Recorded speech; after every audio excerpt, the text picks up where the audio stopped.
Hello friends, welcome you again on our YouTube channel.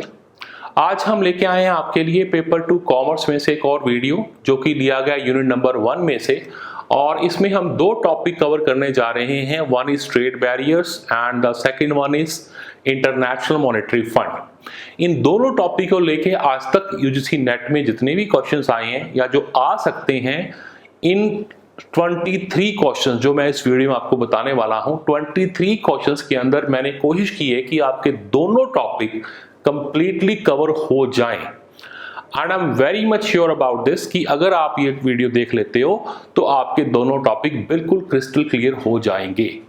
तो अगर first time आप हमारा वीडियो देख रहे हैं तो हमारे चैनल को सब्सक्राइब करें और बेल आइकन को जरूर प्रेस करें ताकि आपको कमिंग एग्जाम यूजीसी नेट के लिए बहुत सारे वीडियोस और मिले।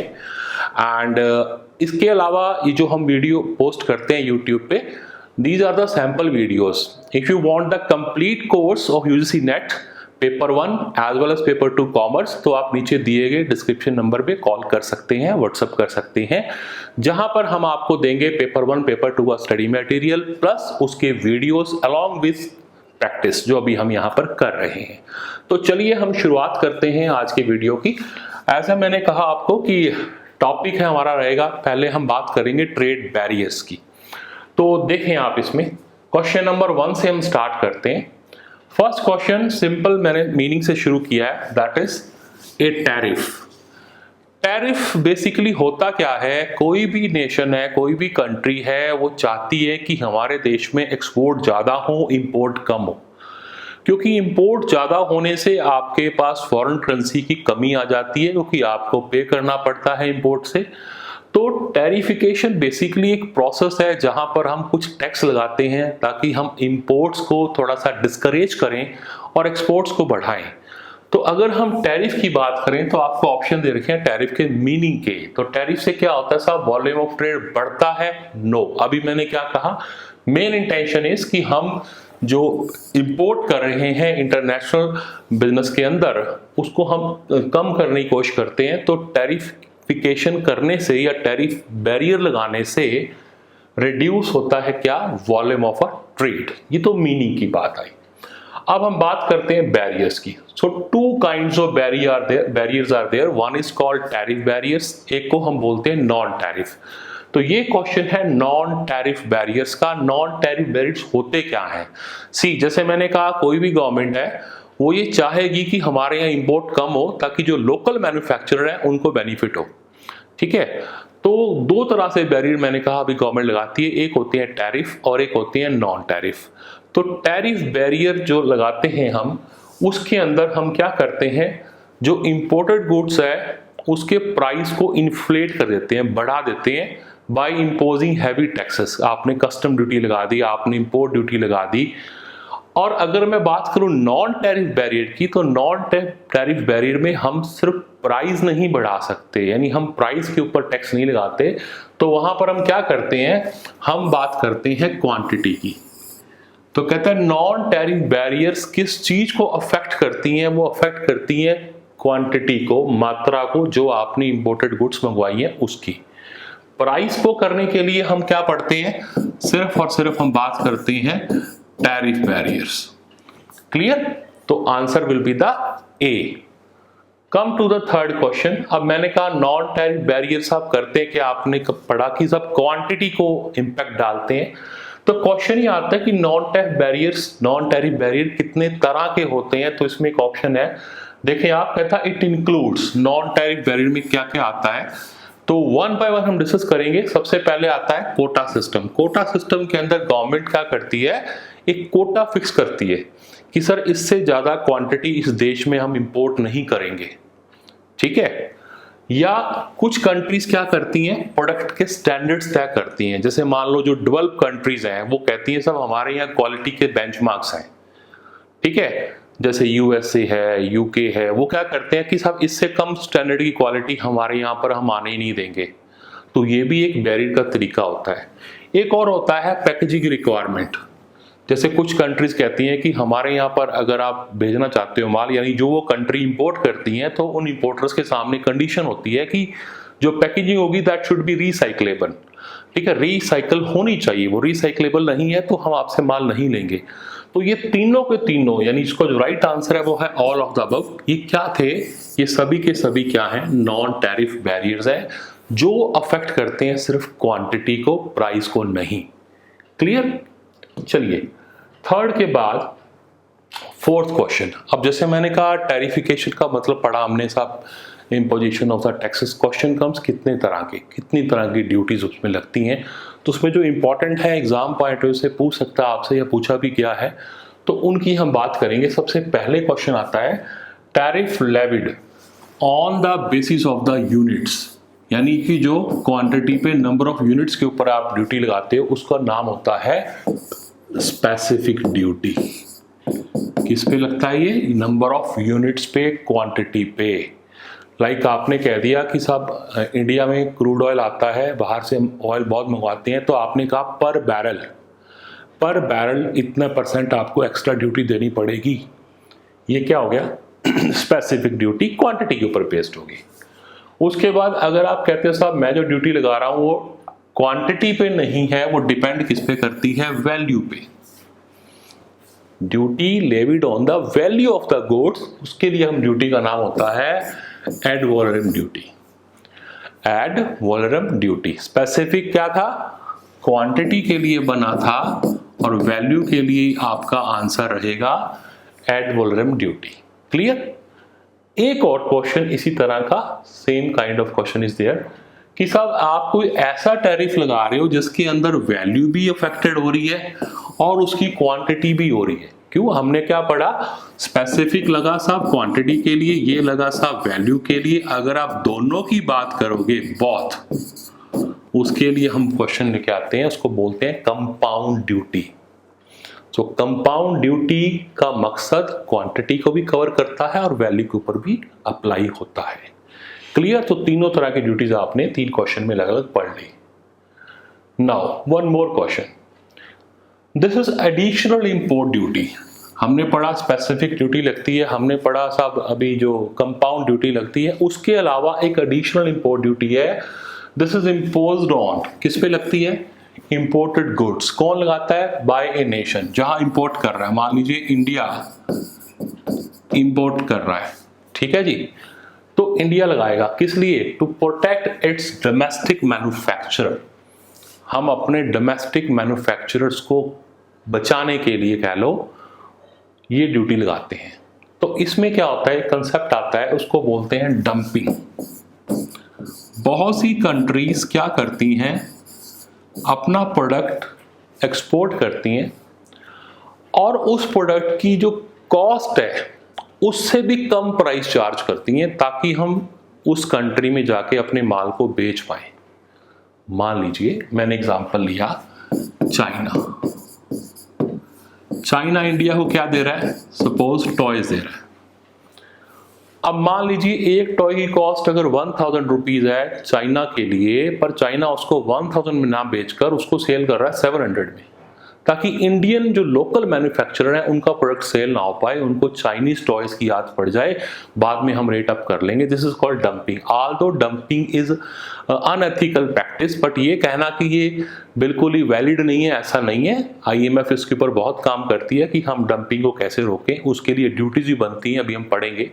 तो फिलहाल मैंने बताया डंपिंग का मीनिंग क्या है कि इंटेंशनली आप उस प्रोडक्ट के प्राइस को अपनी कॉस्ट से भी कम, बल्कि अपनी मार्जिनल कॉस्ट से भी कम करके सेल करोगे ताकि आप उस फॉरेन मार्केट में अपने लिए जगह बना लें। इंडिया भी ऐसा करता है, ऐसा नहीं है कि सभी देश करते हैं, इंडिया भी करता है। इंडिया को जब अपना वीट अनाज USA में सेंड करना होता है तो कई बार वो डंपिंग प्रैक्टिसेस करते हैं, ठीक है। तो डंपिंग प्रैक्टिसेस को रोकने के लिए मान लीजिए चाइना ने टॉय भेजा इंडिया को, इंडिया ने इंपोर्ट कर लिया, इंडिया को लग रहा है कि ये बहुत ज़्यादा सस्ता बेच रहा है, उसको रोकने के लिए उसकी जो कीमत है बढ़ाने के लिए एक ड्यूटी लगाते हैं हम, उसको बोलते हैं एंटी डंपिंग ड्यूटी, यानी डंपिंग की प्रैक्टिस को रोकने के लिए जो ड्यूटी लगती है। तो इसके अंदर एक तो ये आंसर हो गया anti dumping duty. One more, second है डंपिंग। डंपिंग तो मैंने बता ही दिया, ये तो बेसिकली अलग ही फैक्टर हो गया ना। थर्ड एक और, यानी इसका राइट आंसर रहेगा बहुत ANC। क्यों रहेगा? एक और ड्यूटी आती है countervailing duty. It is just like anti dumping, चीजें काफी कुछ सेम है, बट कई बार क्या होता है, गवर्नमेंट है, मान लो चाइनीज गवर्नमेंट है, टॉय के ऊपर उन्होंने डंपिंग की प्रैक्टिस शुरू कर दी।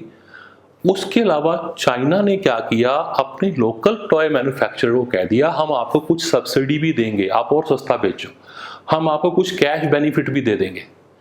यानी वो उन्होंने मान लो लोकल टैक्सेस कम कर दिए या कुछ सब्सिडी दे दी। और इस चीज को खत्म करने के लिए गवर्नमेंट ऑफ इंडिया ने एक और ड्यूटी लगाई, इसको बोलते हैं काउंटर वेलिंग। आल्दो दोनों का नेचर सेम है, एंटी डंपिंग ड्यूटी का जो इंटेंशन है वही इंटेंशन काउंटर वेलिंग का है, बट इसकी मात्रा कंपैरेटिवली कम होती है। उसी मात्रा में, उसी प्रपोर्शन में लगाई जाती है जिस प्रपोर्शन में चाइना ने अपने मैन्युफैक्चरर को कैश बेनिफिट या कोई सब्सिडी दी होगी। तो हम ना, जो क्वेश्चन था हमारा वो ये था कि एडिशनल इंपोर्ट ड्यूटीज कौन सी हैं जो हम लगाते हैं अपने डोमेस्टिक मैन्युफैक्चरर को बचाने के लिए। तो हम कहेंगे साहब एंटी डंपिंग ड्यूटी और काउंटर वेलिंग ड्यूटी। तो अगर आप राइट आंसर की बात करेंगे तो right answer will be the D, A and C. Clear?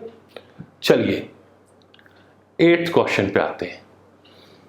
एक और तरीका है इसका टैरिफ लगाने का। कहता है टैरिफ बैरियर्स जो होते हैं they are levied on the basis of the trade relation. अब रिलेशंस की बात करें, कुछ कंट्री से हमारे रिलेशन बड़े अच्छे हैं, ठीक है। जैसे मान लो इंडिया का रशिया से बड़ा अच्छा शुरू से रिलेशन रहा है। कुछ देशों में हम जो ट्रेड करते हैं उनका साथ हमारा एग्रीमेंट है। अगर एग्रीमेंट दो कंट्रीज के बीच, उसको बोलते हैं बायलेटरल, ठीक है जी, bilateral trade agreement between the two countries. बहुत सी कंट्रीज हो सकता है, उसको हम मल्टीलेटरल बोलते हैं। तो यूजुअली होता क्या है, जब भी टैरिफ बैरियर लगते हैं किसके बेस पे, on the basis of the trade relation. तो दो तरह के लगते हैं, एक होता है सिंगल कॉलम, एक होता है डबल कॉलम। तो राइट आंसर इसका रहेगा ए एंड सी। अब ये सिंगल कॉलम क्या है, मान लीजिए गवर्नमेंट कहती है साहब 10% import duty will be charge, 10% import duty will be charge, आप किसी मर्जी देश से इंपोर्ट करो, हमें कोई दिक्कत नहीं है। बट गवर्नमेंट कहती है, इंडियन गवर्नमेंट कहती है हमारा सपोज कंट्री एक्स के साथ बायलेटरल एग्रीमेंट हो चुका है, जो वहां से ट्रेड आएगा उनके ऊपर इंपोर्ट ड्यूटी लगेगी सिर्फ 5%। डबल आपने कॉलम क्रिएट कर दिया, यानी जिनसे आपका रिलेशन बहुत अच्छा है उनके लिए लो इंपोर्ट ड्यूटी, और जिनसे आपका नॉर्मल रिलेशन है उनके लिए हाई। यानी हाई और लो के दो आपने ब्रैकेट्स बना दिए, उसको बोलते हैं डबल कॉलम। तो सिंगल कॉलम और डबल कॉलम दोनों तरह की ड्यूटीज लगती हैं, किसके बेस पे, रिलेशन के बेस पे। Got it? Okay. Now in A free trade world, free trade world means कोई बैरियर नहीं साहब, कुछ नहीं होना चाहिए, नो रेस्ट्रिक्शन एग्जिस्ट, कोई भी रेस्ट्रिक्शन नहीं होनी चाहिए। उससे क्या होगा, international trade will lead to, क्या होगा आप समझ सकते हैं, उससे क्या होगा, सभी देशों की एफिशिएंसी बढ़ेगी। आप जितना मर्जी प्रोडक्शन करें, यानी जो आपकी मैक्सिमम कैपेसिटी है वहां तक प्रोड्यूस करें और सेल करें, क्योंकि बैरियर्स तो है नहीं। तो सिंपल सा लॉजिक था ये तो, कि एफिशिएंसी बढ़ा सकते हैं हम कब, अगर हम बैरियर्स को हटा दें तो। क्लियर? तो ये जो 9 क्वेश्चन मैंने आपको बताए हैं, ये सारे के सारे रिलेटेड थे ट्रेड बैरियर्स। एक बहुत छोटा सा टॉपिक है हमारे सिलेबस में। आई होप ये ट्रेड बैरियर्स आपको क्लियर होगा। अब हम आगे बात करते हैं IMF की, ठीक है जी। यहां से हम शुरू करेंगे क्वेश्चन। इंटरनेशनल मॉनेटरी फंड, हमारे सिलेबस में आपके पास वर्ल्ड बैंक, IMF, WTO, उसके अलावा जो रीजनल इंस्टीट्यूशन है, चाहे वो साक है, नाफ्टा है, एसीन है, ADB है, तो बहुत सारे इंस्टीट्यूशंस के ऊपर क्वेश्चन बन के आते हैं। और यूजली हर एग्जाम में जो हमारे 5 क्वेश्चंस निकल के आएंगे यूनिट नंबर 1 में से, उसमें से जो हम उम्मीद करते हैं 1 या 2 क्वेश्चन इंस्टीट्यूशंस के होते ही होते हैं। तो यहाँ पर हम जो बात करेंगे, अगर हम सपोज एक यूनिट की बात करूँ मैं IB की, तो उसमें जो हम उम्मीद करते हैं जितने भी क्वेश्चन आएंगे पॉजिटिवली 10 शुड बी देयर। तो 2-3 क्वेश्चन आपके कवर होते हैं इंस्टीट्यूशन में। जैसे हमने इससे पहले वर्ल्ड बैंक का वीडियो मैंने पोस्ट किया था, आप उसको देख सकते हो। आज हम कोशिश करेंगे इसमें आपको IMF की पूरी हिस्ट्री बताने की। तो फर्स्ट क्वेश्चन से शुरू करते हैं। Which one of the following is not correct, इनमें से कौन सा ठीक नहीं है। देखें आप, IMF का हेडक्वार्टर सा वॉशिंगटन DC में है, बिल्कुल ठीक है, ये बात तो है, उसका हेडक्वार्टर, ठीक है। दूसरा, IMF हैज 198 कंट्रीज। ये गलत है, क्योंकि IMF के पास आज की डेट में मेंबर कंट्रीज की संख्या 189 है। बहुत फ्रीक्वेंटली ये क्वेश्चन पूछा जाता है नंबर ऑफ मेंबर्स के बारे में। Third, IMF is an outcome of the Bretton Woods. बिल्कुल ठीक है साहब, चाहे बात करें IMF की, चाहे बात करें IBRD की, ये दोनों की दोनों किसकी देन है? ब्रेटन वुड्स कॉन्फ्रेंस की, जो 1944 में हुई थी। और IMF ने अपना काम कब शुरू किया करना, ये आपको डेट दे रखी है, बिल्कुल ठीक दे रखी है, 1 मार्च 1947 को इसकी फंक्शनिंग शुरू हो गई थी। तो इसका मतलब यह है कि जो नॉट करेक्ट वाला आंसर है वो हमारा कौन सा रहेगा? बी, कॉज IMF के पास कितने नंबर ऑफ मेंबर्स है? 189। चलिए एक और क्वेश्चन इसी तरह का कि आपसे पूछा गया इस बार, which one among the following is correct? सही कौन सा है? One by one. मैंने अभी आपको लास्ट क्वेश्चन में बताया IMF की फंक्शनिंग शुरू हुई थी 1947 में, बट कब खुला था ये, इसकी फाउंडेशन कब हुई थी? तो आप देखें ऑप्शन नंबर 1 बिल्कुल ठीक है साहब, 27 दिसंबर 1945 को IMF की स्थापना हुई। और इसके जो फाउंडर्स थे, 2 लोग थे, उनका नाम आपको दे रखा है, J.M. Keynes, John Maynard Keynes and Dexter white. ये 2 लोगों का रोल रहा है, इनका कंसेप्ट था बेसिकली IMF। थर्ड, करंट यानी आज की डेट में 2020 के अंदर इसकी जो मैनेजिंग डायरेक्टर है वो एक लेडी है, उनका नाम क्या है वो आपको दे रखा है, शी इज क्रिस्टलिना जॉर्जिवा। ये नेम है उस लेडी का जो इसकी मैनेजिंग डायरेक्टर है।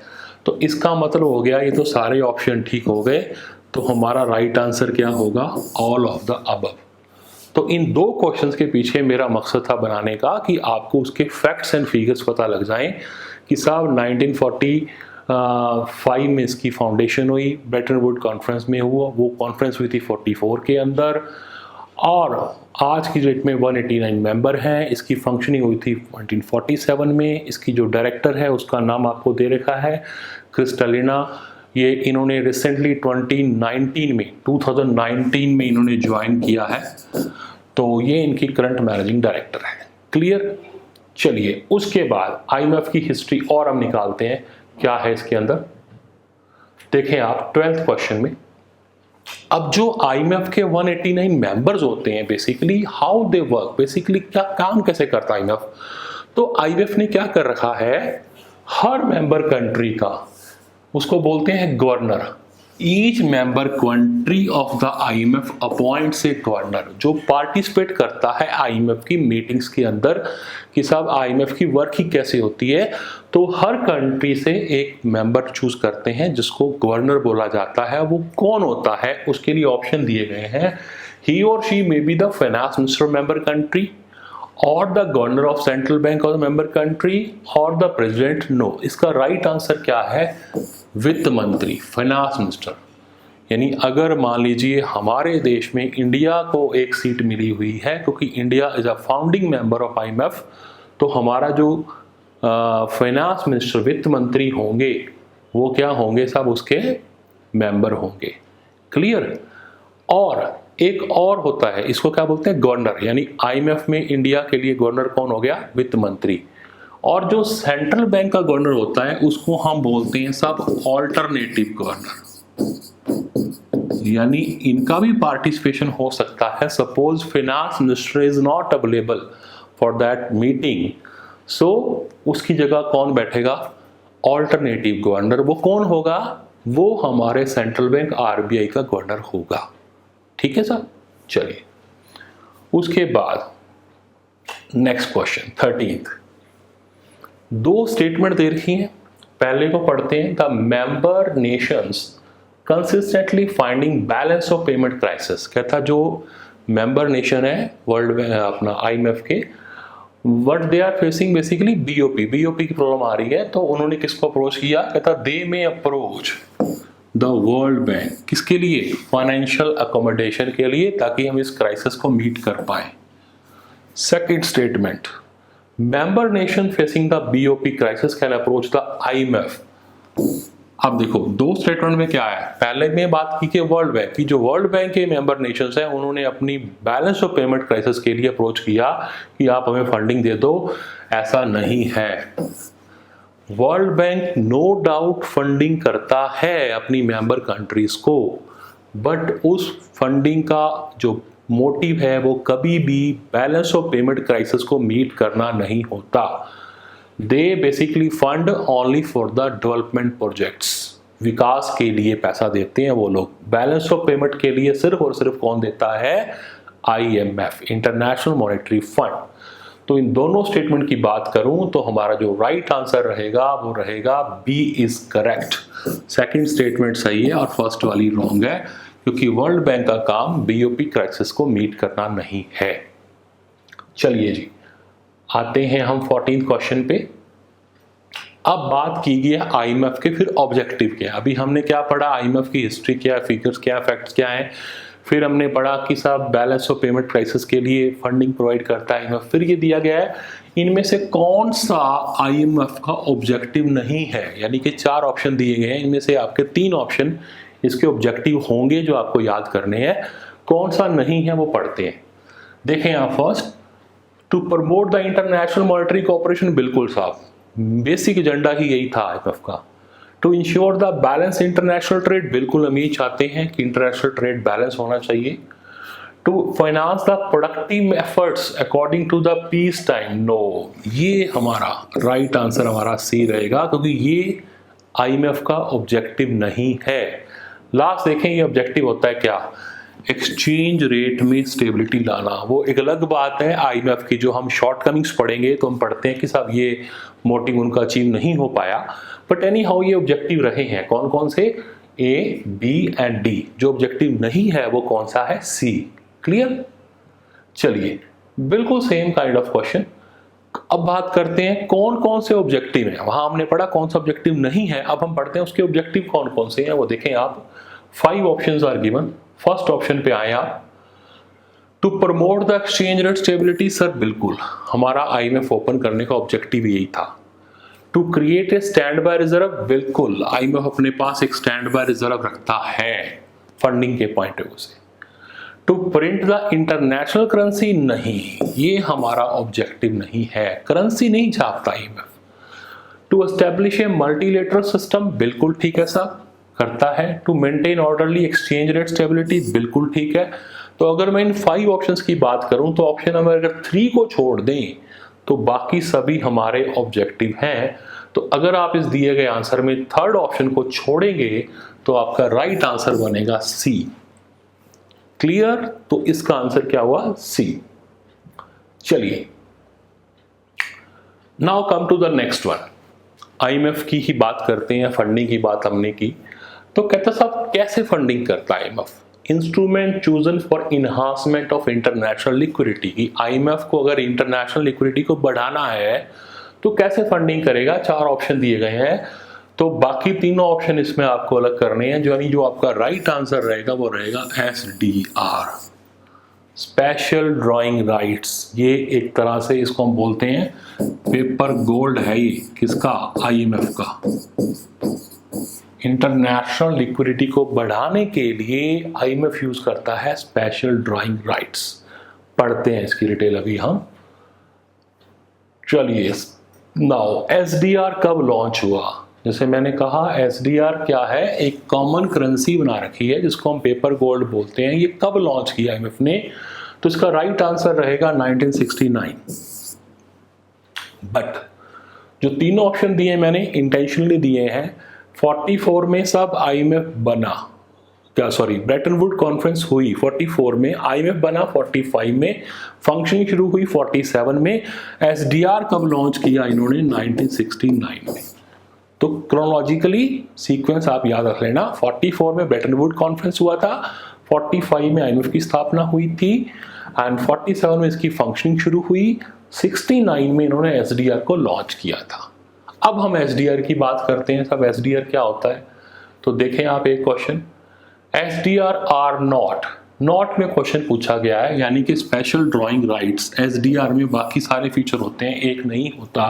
कौन सा नहीं होता, कहते साहब it's a credit line allocated by IMF to the member countries according to each countries quota. Yes, ये राइट है, बिल्कुल एसडीआर का फीचर होता है, जितने भी हमारी मेंबर कंट्रीज हैं सबका कोटा फिक्स कर रखा है।